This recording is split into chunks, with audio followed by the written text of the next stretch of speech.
conclusion I came to very quickly in taking this class, this certification, is you're pulling from Ashley's all, from start to finish. Everything that you're learning is the science, the stone casting, which I didn't even know what that was. I love it now.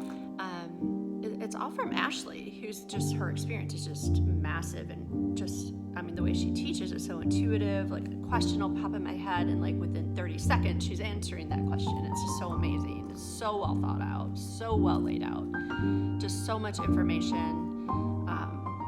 But from start to finish, you're getting this foundation, and you're building your own knowledge and foundation from one source instead of all these random Google searches that I used to do.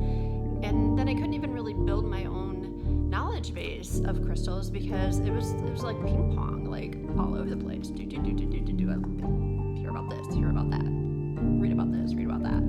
Where she's got it so laid out that like there's so many different subjects. It was just amazing. I just have to throw that out there. I don't know, like the knowledge and the information. The only answer I can tell you if you're on the fence is just yes. You need to do this.